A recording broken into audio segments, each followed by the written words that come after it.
देश की अर्थव्यवस्था को नई गति देने के लिए भारतीय रिजर्व बैंक ने नवरात्रि के आखिरी दिन और दशहरे के पहले बड़ा कदम उठाया है। अमेरिकी राष्ट्रपति डोनाल्ड ट्रंप के टैरिफ विवाद और वैश्विक व्यापार तनाव के बीच यह फैसला अर्थव्यवस्था में स्थिरता और निवेश को बढ़ावा देने की दिशा में अहम कदम माना जा रहा है। आरबीआई ने लगातार दूसरी मॉनिटरी पॉलिसी बैठक में रेपो रेट को 5.5% पर बनाए रखा। इसका मतलब है कि मॉनिटरी सपोर्ट तो जारी है, लेकिन अब केंद्रीय बैंक का फोकस मुख्य रूप से लोन वितरण और संरचनात्मक सुधारों पर है। इससे यह स्पष्ट संकेत मिलता है कि अर्थव्यवस्था के बढ़ते दबावों के बीच बैंकिंग सेक्टर को मजबूत बनाए रखना प्राथमिकता है। सबसे बड़ा बदलाव लोन में आया है।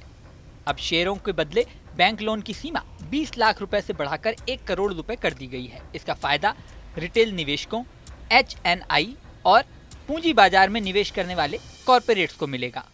आरबीआई गवर्नर संजय मल्होत्रा ने कहा कि इस कदम से बैंकों द्वारा कैपिटल लोन देने का दायरा बढ़ेगा और उत्पादन उधारी को भी बढ़ावा मिलेगा। साथ ही फंडिंग स्थिर रहेगी। यह बदलाव 22 उपायों वाले व्यापक सुधार पैकेज का हिस्सा है।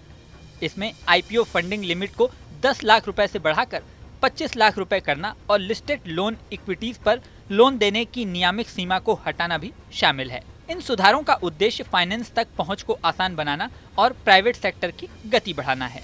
3. इंफ्रास्ट्रक्चर प्रोजेक्ट्स के लिए भी आरबीआई ने कई पहल की हैं। उच्च गुणवत्ता वाले इंफ्रा प्रोजेक्ट्स के लिए एनबीएफसी लोन पर जोखिम भार को कम किया जा रहा है, जिससे फंडिंग की लागत घटेगी। साथ ही 2016 में लागू उस स्ट्रक्चर को वापस लिया जा रहा है जिसने 10,000 करोड़ से ज्यादा बैंक लोन वाले बड़े कर्जदारों के लिए लोन देना सीमित किया था। अब लोन उपलब्धता बढ़ने से बड़े इंफ्रा और कॉरपोरेट प्रोजेक्ट्स को फायदा मिलेगा। बैंकिंग सेक्टर के मजबूत बुनियादी ढांचे का फायदा भी इस फैसले से होगा। CRAR 17.5% और GNPA केवल 2.22% होने की वजह से लोन बढ़ाने के उपाय समयानुकूल माने जा रहे हैं। विशेषज्ञों का मानना है कि यह कदम वैश्विक व्यापार तनाव और अस्थिर पूंजी प्रवाह के समय में अर्थव्यवस्था को स्थिर रखने में मदद करेगा। आरबीआई का यह फैसला लोन वितरण और संरचनात्मक सुधारों में संतुलन बनाए रखने का उदाहरण है। रेपो रेट को स्थिर रखते हुए बैंकिंग और फाइनेंस सेक्टर में नए अवसर खुलेंगे। इससे न केवल प्राइवेट सेक्टर बल्कि आम जनता को भी इसका लाभ मिलेगा। इस कदम से देश की आर्थिक गति में नई जान आने की उम्मीद है। इस वीडियो में फिलहाल इतना ही। बने रहें न्यूज़ नेशन पर।